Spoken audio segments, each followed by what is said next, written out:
Good morning जय श्री कृष्ण विद्यार्थी मित्रों केम छो बधा।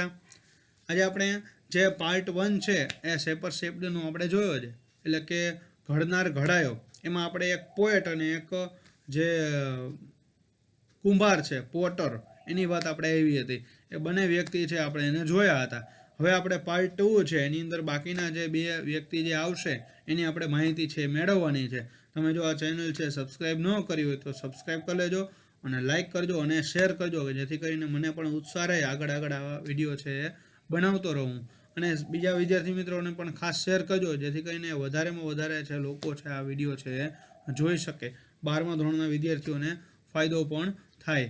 હવે આપણે જોઈએ કે પાર્ટ 2ની અંદર આપણે શું આવશે. હવે પાર્ટ 2ની અંદર આપણે જોઈએ તો સ્ટેન્જા નંબર 3 એની અંદર આપેલું છે કે I was a fashioner of sword. Fashioner of sword એટલે કે શું થશે? તલવાર બનાવનાર. ફેશનર એટલે કે ઘડનાર, આકાર આપનાર, બનાવનાર. રેડી? હું એક તલવાર બનાવનાર હતો. ઇન ડેઝ, દિવસોમાં.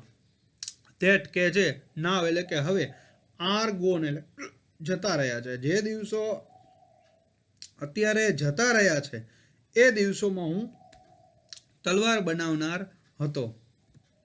વિચ ઓન 100 બેટલફીલ્ડ એટલે કે સેંકડો યુદ્ધના મેદાનો ઉપર કે જે તલવારો ગ્લિટર્ડ એટલે કે શું થશે તો કે ચળકી છે. આ ગ્લિટરિંગ છે, અલગ અલગ ટપકા છે, ગ્લિટરિંગ શબ્દ છે દર્શાવે છે.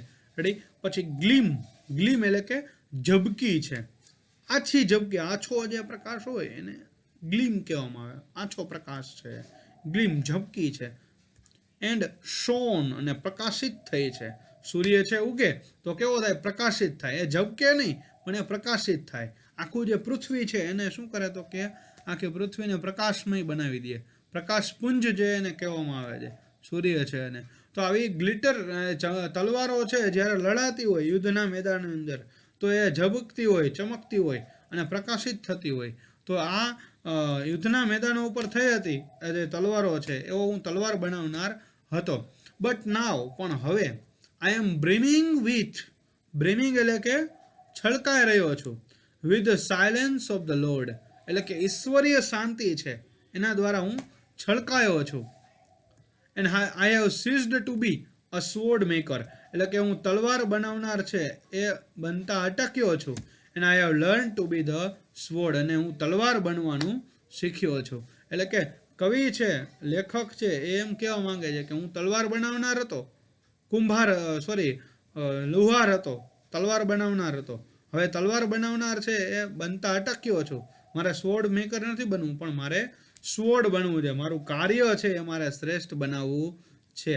એમાં આપણે શબ્દાર્થો આપેલા છે વિદ્યાર્થી મિત્રો, તમે જોઈ શકો છો. એ તમારે શબ્દાર્થો છે ખાસ આમાંથી નોટ ડાઉન કરી લેવાના છે. જોઈએ કે હું એક તલવાર બનાવનાર હતો જે દિવસો અત્યારે ચાલ્યા ગયા છે, કે જે સેંકડો એવી, સોની સંખ્યામાં સેંકડો એવી જે યુદ્ધના મેદાનો છે એના ઉપર જે ચળકી હતી, ઝબકી હતી અને જે પ્રકાશિત થઈ હતી એવી તલવાર બનાવનાર હું હતો. પણ હવે હું ઈશ્વરીય શાંતિ છે એનાથી છલકાઈ રહ્યો છું. એટલે કે પોતે ઈશ્વર તરફ વળ્યા છે અને પોતાને તલવાર બનાવનાર નથી બનવું, પણ એને પોતાનું કાર્ય એટલે કે તલવાર બનવાનું એને પસંદ કર્યું છે. તો વિદ્યાર્થી મિત્રો, આમાં સિમિલર વર્ડ આપણે લખી લેવાના છે. મેં કાર્ય કીધું છે. રેડી? કે શબ્દ, એનો અર્થ અને એનો સિમિલર વર્ડ લખવાનો છે. અને ત્યાર પછી તમારે આમાં આવતા જે રાઇમિંગ વર્ડ્સ છે એ પણ તમારે ખાસ લખી લેવાના છે. કે લોર્ડ અને સ્વોર્ડ, તો એમાં આરડી છેલ્લે આપેલો છે. લોર્ડ અને સ્વોર્ડ ઉચ્ચારણ પ્રાસ મળતું થવું જોઈએ. Lord, sword. પછી ગોન, શોન આપેલો છે. રેડી? ગોન અને shown, GONE, SHONE.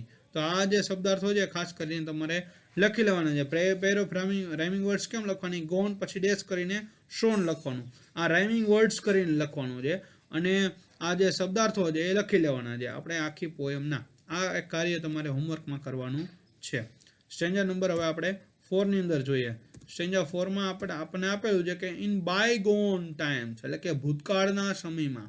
I used to be a dreamer એટલે કે હું એક સ્વપ્ન વેતા બનવા ટેવાયેલો હતો. વુડ હર્લ કે જે ફેલાવતો હતો, વિખેરતો હતો. હર્લ એટલે વિખેરવું, ફેલાવવું. જો આ સ્વપ્ન વેતા છે, આપણને એમ થાય કે હું કરોડપતિ બની જાઉં, એવો સ્વપ્ન વેતા છે હું તો. A dreamer on every side an insolence, એક ઘમંડ છે, અહંકાર છે, એ બધી બાજુ શું કરે છે તો કે વિખેરે છે. ઓફ એમરાલ્ડ એન્ડ પેરલ, એમરાલ્ડ એટલે કે નીલમ, આ નીલમ છે એનું ચિત્ર છે, અને પેરલ એટલે કે મોતી. નીલમ અને મોતી છે, અને સોનું છે એનું જે અહંકાર છે, ઘમંડ છે, એ બધી બાજુ વિખેરનારો એક સ્વપ્ન વેતા હું બનવા ટેવાયેલો હતો. બટ નાવ, પણ હવે, ધેટ આઈ એમ નીલિંગ, એટલે કે હું ઘૂંટણે પડ્યો છું, at the supreme, at the feet of supreme, એટલે કે ઈશ્વર છે એના જે ચરણોની અંદર હવે હું ઘૂંટણે વળ્યો છું, એટલે કે નમ્યો છું. I have ceased to be a dreamer, એટલે કે હું સ્વપ્ન વેતા બનતા અટક્યો છું. And have learn to be the dream, એટલે કે હું સ્વપ્ન બનવાનું શીખ્યો છું. તો મને આશા છે કે વિદ્યાર્થી મિત્રો તમને આ પોયમ છે સરસ મજાની સમજાઈ ગઈ હશે, કે ભૂતકાળમાં હું સ્વપ્ન વેતા બનવા ટેવાયેલો હતો, કે જે સ્વપ્ન વેતા છે પોતાનું ઘમંડ છે એ બધી બાજુ છે, નીલમ અને મોતીનો ઘમંડ છે બધી બાજુ વિખેરતો હતો પોતાની સંપત્તિનો. પણ હવે હું જે ઈશ્વર છે, સર્વશક્તિમાન છે, એના ચરણોમાં હું ઘૂંટણે વળ્યો છું, સ્વપ્ન વેતા બનતા અટક્યો છું, અને સ્વપ્ન બનવાનું હું શીખ્યો છું. આમાં રિયલાઇઝ થાય છે, છેલ્લે છે એને રિયલાઇઝેશન આપેલું છે એનું. ત્યાર પછી એના શબ્દાર્થો આપેલા છે, શબ્દ અર્થ અને સિમિલર વર્ડ લખવાનો છે તમારે કાર્યની અંદર, અને આનામાં જે આવતા રાઇમિંગ વર્ડ્સ છે લખવાના છે. રાઇમિંગ વર્ડ્સ આમાં આવશે, કયા આવશે તો કે હર્લ અને પર્લ, HURL અને PARL, રેડી, હર્લ અને પર્લ, આ બે એના સિમિલર વર્ડ થશે. પછી બીજા કોઈ આમાં સિમિલર વર્ડ છે આપેલા, સુપ્રીમ અને ડ્રીમ આપેલા છે, ડ્રીમ અને સુપ્રીમ, આ શબ્દો છે રાઇમિંગ વર્ડ્સમાં આપણે લખી લેવાના છે. ત્યાં સુધી આપણે વિદાય લેશું. વિદ્યાર્થી મિત્રો તમે છેલ્લે સુધી આપણે વિડીયો જોયો એના માટે થેન્ક યુ તમને બધાને, અને બીજા વિદ્યાર્થી મિત્રોને પણ શેર કરજો, લાઇક કરજો. ખાસ કરીને લાઇક નથી આવતા, એ આપણે મને ઉત્સાહ રહે કે ભાઈ આ ગમે તો છે જ, એમ ખાલી તમે જોઈ નાખો છો પણ લાઇક આપો તો મને સારું રહે.